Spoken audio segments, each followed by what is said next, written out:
Thank you guys for joining me today. And on this episode of Simply Verified Beef, we've got practical forage and range management planning. Doing this at a time where planning is going on because there may or may not be snow on the ground or freezing temperatures, or in any case, grasses in Canada generally are not growing actively. So I've got a few guests from across Canada joining me here today. I will just throw it over to them to introduce themselves and give a little bit of a relation to the beef industry and VBP Plus, particularly if that's related. And I will go west to east, and we will start with Bree.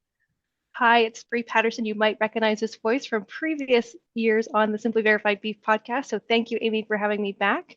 I am currently contracting in BC's rangeland world right now, but I was, as I mentioned before, the previous Verified Beef Production Plus coordinator for BC. So I'm going to be weighing in from a BC perspective, both from Verified Beef and then from my current contract in range. Excellent, and thanks for joining us today. I knew it wasn't too big of a stretch task, Bree, to get back on the podcast. So no, not at all. So that's good. And we will go into Ontario with Christine.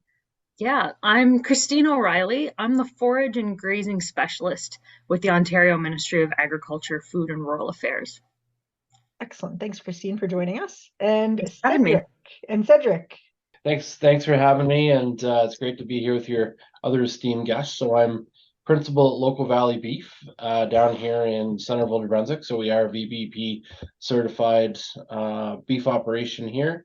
And I'm also the executive director of the Canadian Forage and Grassland Association, where we have a number of national forage related projects on the go. So.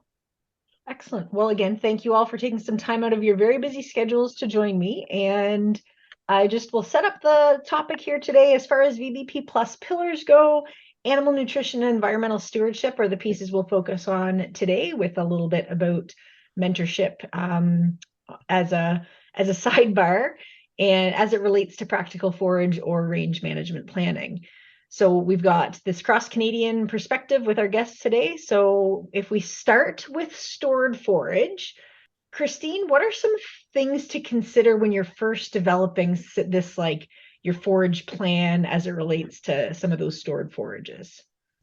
The thing that I wish more producers did, and I always encourage producers to do, is when you're doing that planning, get your nutritionist and your agronomist on the same phone call, around the same kitchen table meeting, have them in the room together, because your agronomist has specialized very much in crop production.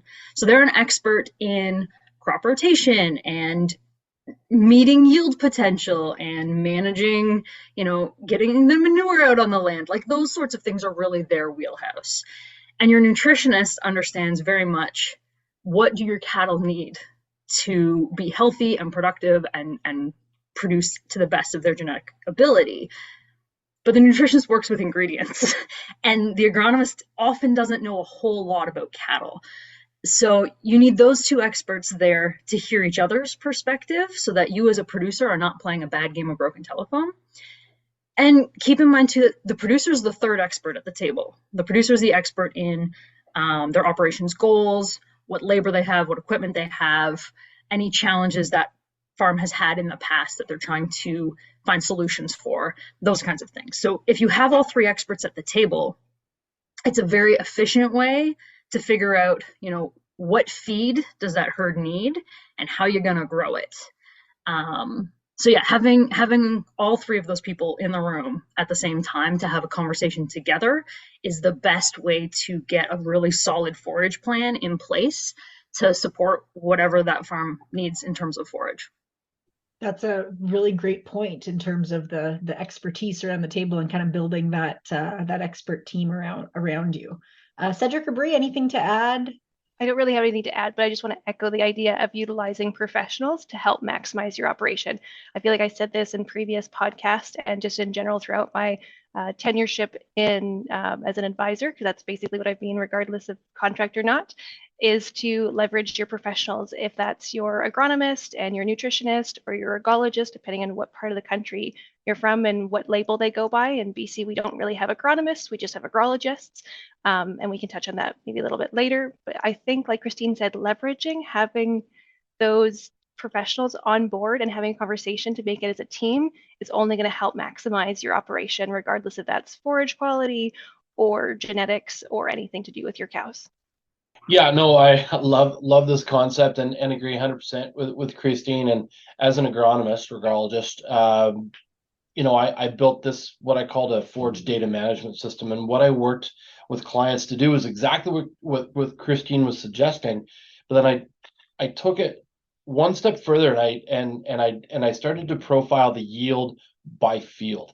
And that way we could start to pinpoint where we needed to put our attention next, right? And so we started to create this longer term timeline for the rotation, and that gave the grower, myself, a picture of what we were doing, and we could start to track the performance of different BMPs or different practices, different techniques as we deployed them, and then. You guys all know I'm big on this one. It allowed us to do dollars per ton on a per field basis. So as we know, your fixed and overhead costs, right? They're always the same, regardless of what the yield is. So when that yield starts to drop off, you start to see that profile, right? And so when we found those low profitability fields, that was where we tackled for rejuvenation. It was a good way for us all to Christine's point, stay on the same page financially. Because this is coming full circle. Like Cedric's really talking about this meeting from a very agronomy driven perspective, which is one way that meeting could go if you have agronomy advice that is really comfortable with forage crops.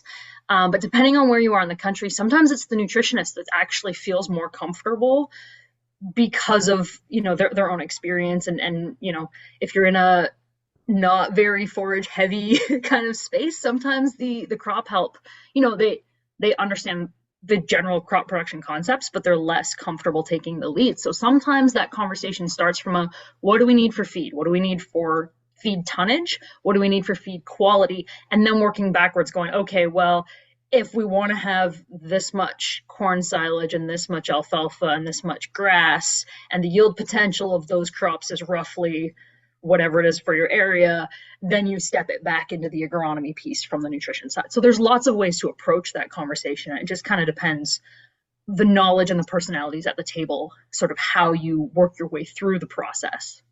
Tagging on to that piece, if somebody was just getting started, so say that they've not really had much by way of a plan previously, and let's just say, typical, I always grow this, we do this is what dad's done, this is what grandpa's done, this is all of these things that we run into when we talk about extension and knowledge tech transfer. So what are some key data points that somebody would be a good idea for someone to have when coming into that meeting with, again, ideally, if you've got your nutritionist and your agronomist or agronome or agrologist or whatever that person's job title says, what are maybe some information points that might be good to gather up? Sure. How many head do you have? What class of livestock? So number of cows, average weight would be ideal, so we know how much they're eating. If you're retaining those yearlings, how many of them? Any replacement heifers, right? Because they all have different nutritional demands. So number of head in each class of livestock, average weights if you've got them. On the crop side, how many acres in each field? If you know that there's some limitations, say you've got, poorly drained field where you can't, maybe that's probably a bad fit for alfalfa, for example. So if you know there's some limitations on some of those fields and the acreage, if you've got yield records off your forage crops in the past, that's a gold mine. But not everybody has those for every crop. So as much information as you can on nutritional needs from the class of livestock and the number, and then also what your land base has got. So acres and past yield records if you've got them. Okay. Yeah, so I think it would be also key to consider things like soil samples or your climate zone. So what is your Beck zone? that kind of stuff, as well as any historical data you might have from previous. Again, I think Christine touched on a lot of that already, but just considering as much information. I think the point here is there's not too much data.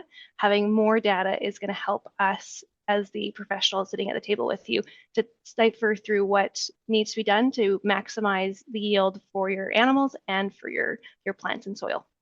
Right on. And Cedric, because you work with some people typically on this, so typically what are the first things that we're bringing to the table, or that we wish that we would bring to the table? Yeah, so I mean, Christine said it.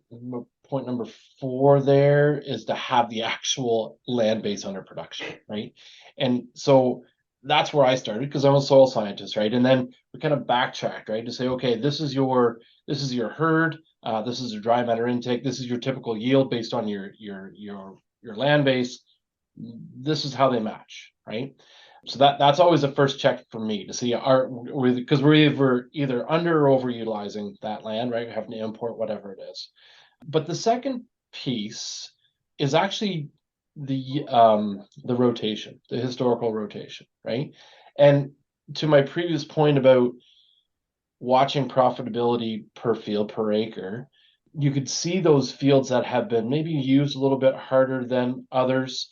And so I always try to bring in a soil health perspective and give some consistency to those rotations, right? Get some normalcy in rejuvenation, so that everything is getting some alfalfa. We're not, we don't want to definitely go through more than 3 years. Ideally, I'd pull my clients back to no more than 2 years of corn silage, right? Like, let's boost your yield per acre, and just do it for 2 years, as opposed to taking that yield drag out into that 3rd year, and all the negative, soil health consequences that go along with that. So once we start to look at that rotation, start to bring it back to the profitability per acre and yield per acre, you could see that where a solid rotation strategy was maintained, the yield kind of constantly dialed up as opposed to constantly dialing down.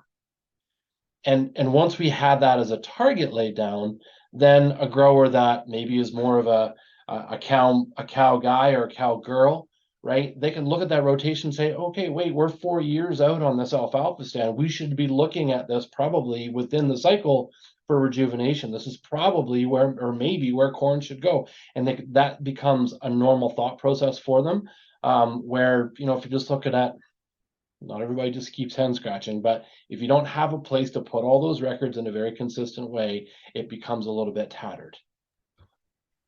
Keeping records and not being able to do anything with them because it's not organized in any way, shape, or form. But we might be able to get into that a little bit later.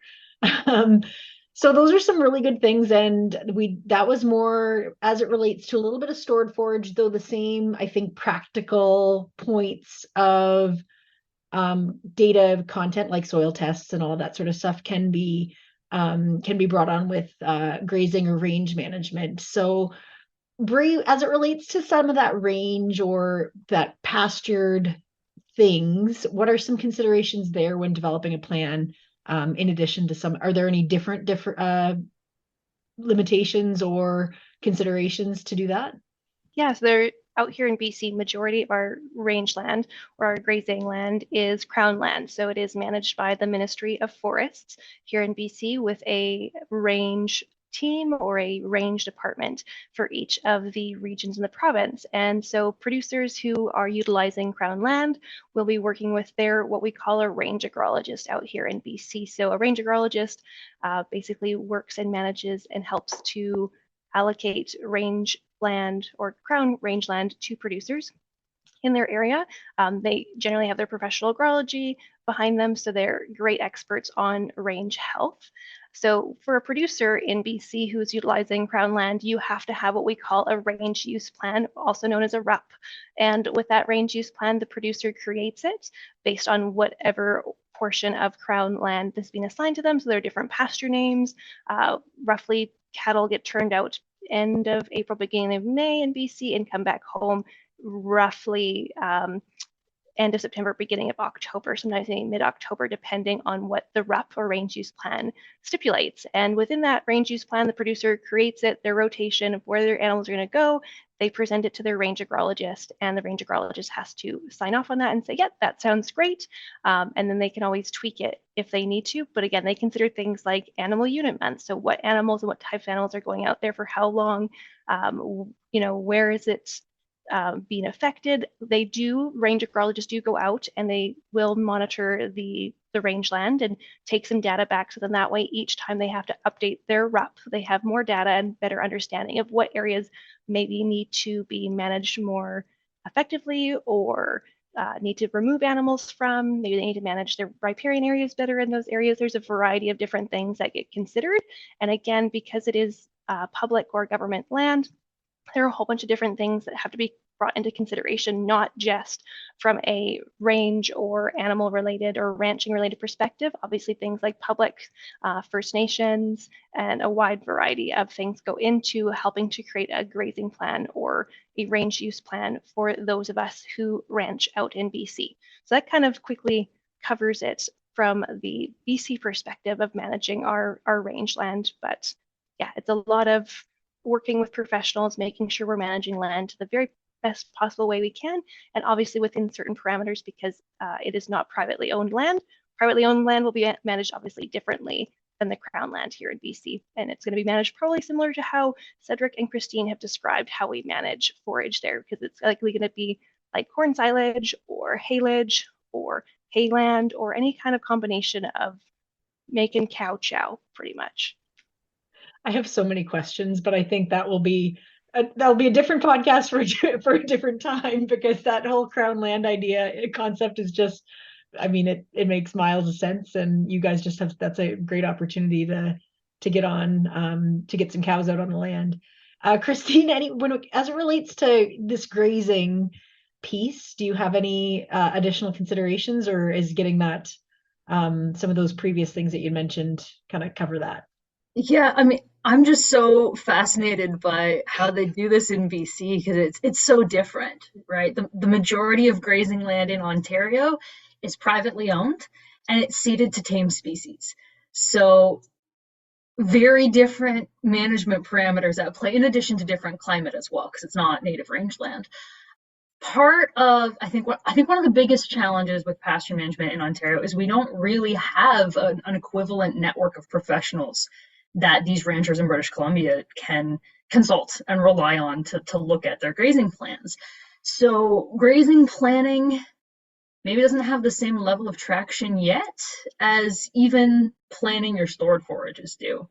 So because we're at a different comfort level at this point, one thing that I like to encourage producers to do is just set 1 to 3 grazing goals and try to do it in a way that they're achievable, they're very clear. There's lots of methods out there for setting achievable goals. I've run across the SMART method the most often, and I'm not sure if I can remember the whole acronym, but specific, yep, measurable, achievable. Oh, what's R? Results. Results. Like you can actually measure the results. Yeah. Yes, and time-based. So the idea is that if you put enough detail into it, you can tell when you've reached your goal, and you've got all the steps laid out. And so having that roadmap built into your goal makes you more likely to actually achieve it, rather than just being like, I want a longer grazing season, or I want more productive pasture. That's a little too vague to actually make some concrete steps towards. So yeah, I try to encourage them to set some goals. And then when it comes to keeping records, because pasture records, it's kind of a data void. I mean, I've said many times, my job would be so much easier if cows came with yield monitors. But since they don't, we're trying to figure out, okay, how much grass do we grow based on how many days we could feed cows, those sorts of things. So with that very clearly laid out goal, I encourage producers to say, okay, go back and look at that goal and figure out what records do you need to keep to meet your goal, or what records do you need to keep to know that you've met your goal, right? Because some goals will have record keeping as an inbuilt necessary part of it, and some of them you don't have to keep a record, but if you don't, how do you know you got there? So there's sort of two types of records that might be a part of a really clearly written out goal. So that's usually where I encourage producers to start, is instead of trying to track everything, because then you can get bogged down in data that you don't know what to do with it once you've got it, is go back to those grazing goals, those pasture management goals, and say, okay, what data do I need to meet it or to tell that I've met it, and go from there. Well, let me throw you two different perspectives, and one is going to be from the East Coast where we get lots of water, right? And so my primary goal as a guy that farm, I run a grass-fed beef operation in the middle of potato country. So I farm the corners that nobody else wants, right?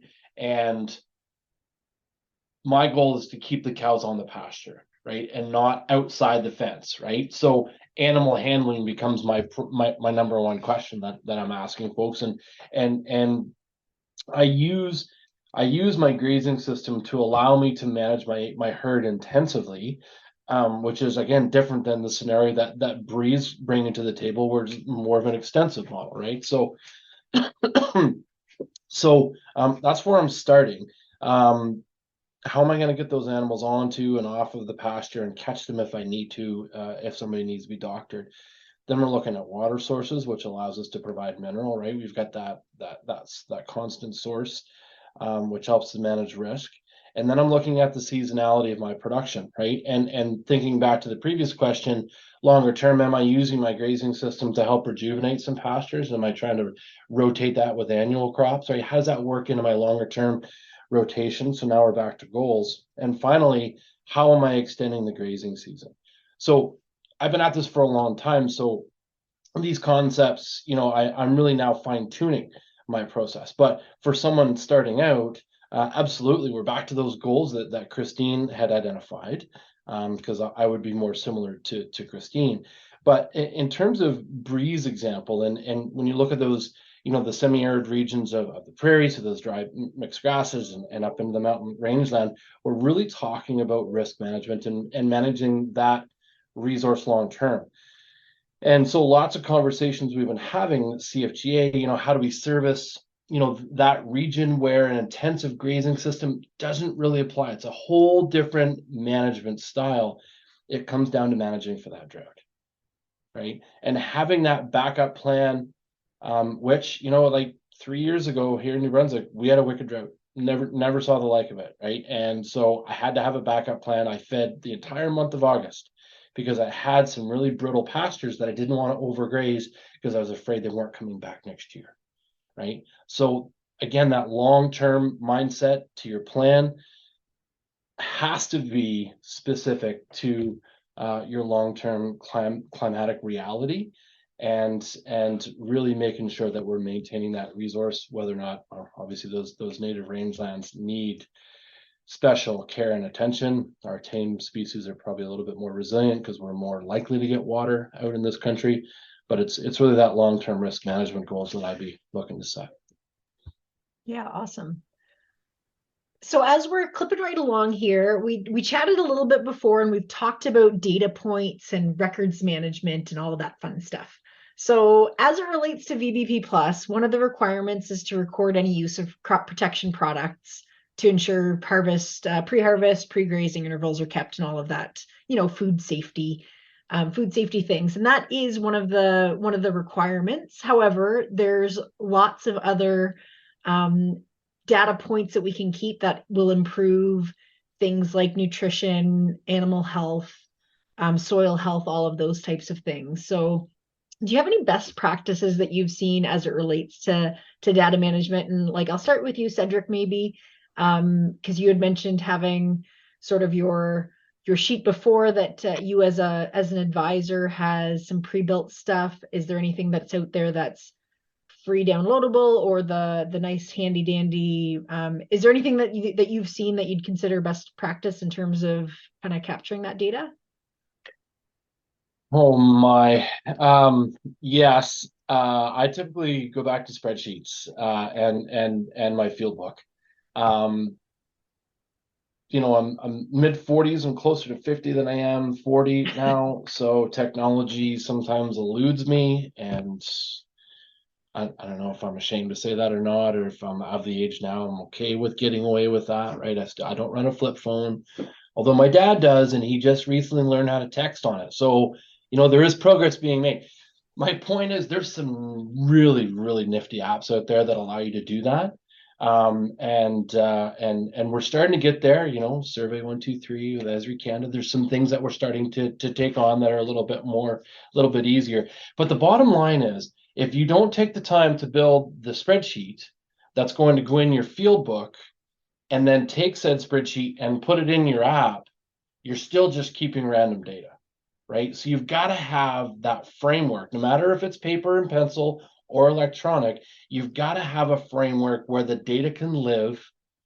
And to Christine's point earlier, you can mine that data to help you make management decisions, right? So however you choose to keep it, create a system that makes sense to you, that you can understand, and then stick with it, and modify it from there.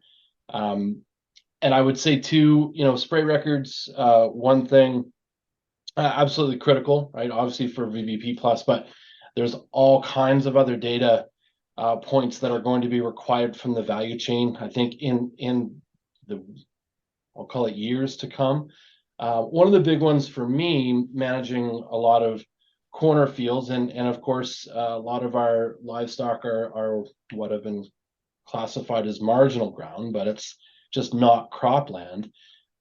Nutrient deficiencies exist there as much as anything, and when you get out of the prairies, we're dealing with an even bigger issue, and that's low pH, right? So keeping track of those soil fertility data points and watching that move over time, especially as you're trying to maybe use bale grazing or an extended grazing principle to increase those nutrient levels, having that baseline data to me is one of the number ones that I work with, and then I layer on the crop protections, and then we layer on the yield, because we know until we get pH at least 6, doesn't really matter what we're trying to do for yield, because we're likely not to see a bump.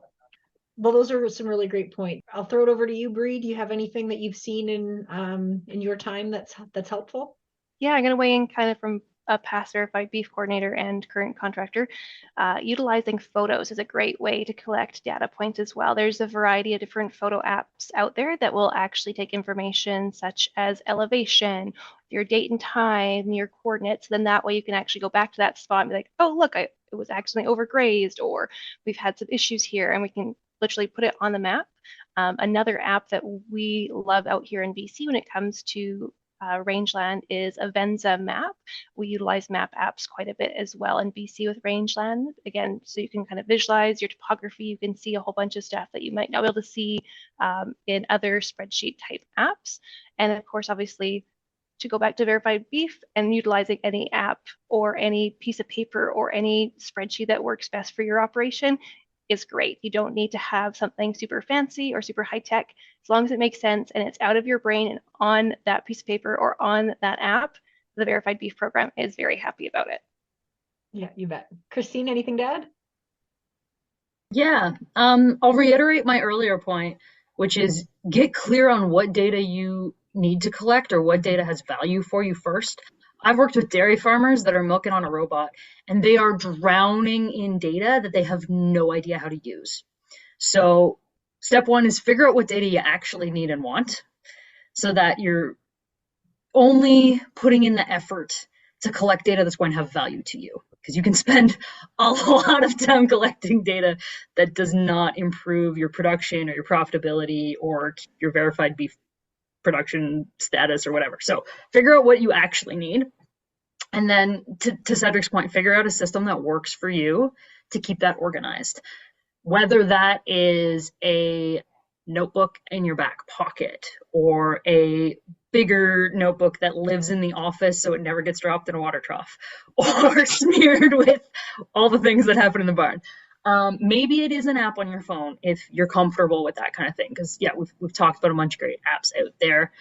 There's some cloud-based stuff, so like Google Sheets, Google Docs, that if there's more than one person on your management or labor team that are maybe needing to keep different records at the same time, then everyone can access all that in the same place.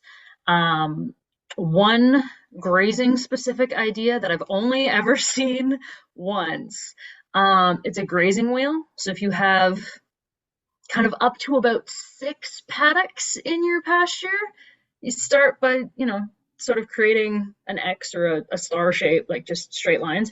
And every rotation, you draw a circle and you just put the dates in for each paddock when the animals arrive in that paddock. And then for the next rotation, you put a bigger circle around it and keep going. So it's very simple, but it's visual. It's very effective that way. Sometimes printing out a farm map, like a big one, and scribbling on it is a great way to keep track of some of the stuff. I've also seen some farm offices that have a whiteboard in it, and the field boundaries are drawn on in permanent marker. And then they use different colors of whiteboard markers to keep track of when they moved livestock, when they applied fertilizer, when they overseeded, those kinds of things. And then obviously taking a photo of that or putting it down on paper or somewhere more permanent, because whiteboards are not a permanent way, but they can be very convenient to keep everybody on the same page in a multi-person team. So those are just some ideas, but really figuring out what works for you, what's easy for you. So you set up a system that is as easy as possible so that you're actually more likely to use it. Yeah, that's true. And when I was out, like when I was in Western Canada, I mean, I was always really jealous of their ability to just have those RM maps or their municipality maps that they printed off. You had it up on the wall. You'd went into the farm office and it was just like, oh. And Cedric, you mentioned Google Earth Pro. Loving Google Earth Pro. Of course, we're all dealing with Off-CAF these days. We've got to, we're getting our applications in and we're looking for those KMZ files and identifying those land parcels. Yeah, I was just thinking about it when Bree was speaking. Obviously, she's much more in tune with some of the apps than I am these days, which is great. In fact, somebody is. But great way to be taking a look at the impact we're having on the landscape and over years. You can go back in time, right, and see that. So that's a really cool tool. But I just want to mention when the last comment was made there, it made me think about a dairy farm that I've worked with for a lot of years. They actually have 2 big farm maps, and they've got in their main office, one of the walls is all white plastic, so it's all white dry erase marker, right? But they got 2 maps, and one is current year and one is next year, and they're top over each, and then we can write in notes, right? So as we go through the year, right, and I used to do this as an agronomist, right? You didn't always want to have to go back and deal with the grower, but you could go and pinpoint each one of those. So it was a visual representation on both. I just thought it was really, really very clever. So I think it was, I can't remember if it was Bree or Christine, to talk about printing out that big map, right, and putting that on your wall and laminating it so you can use dry erase markers. Really, really effective.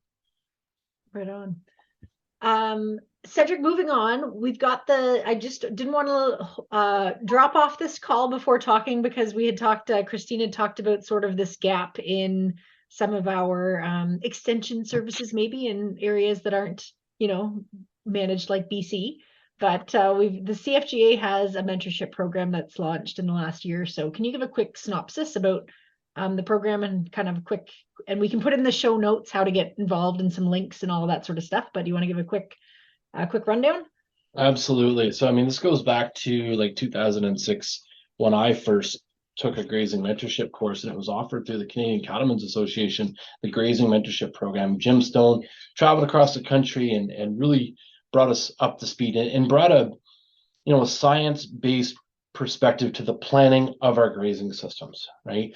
Plant growth, cycles, all of it, extended grazing. How do you get there, right? And it was all very much, climate zone specific.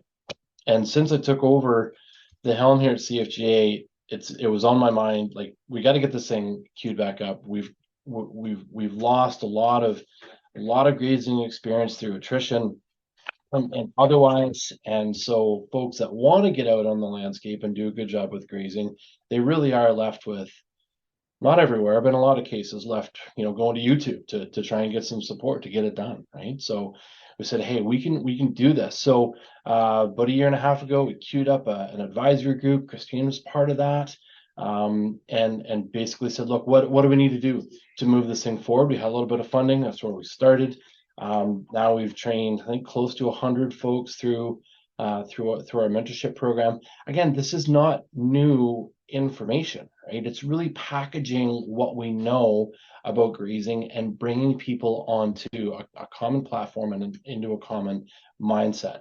And I guess as we have moved to this on-farm climate action fund, and there are, hundreds of millions of dollars available for various BMPs, including, advanced grazing systems, we feel really good that we've given people the tools to think and plan and engage with local mentors.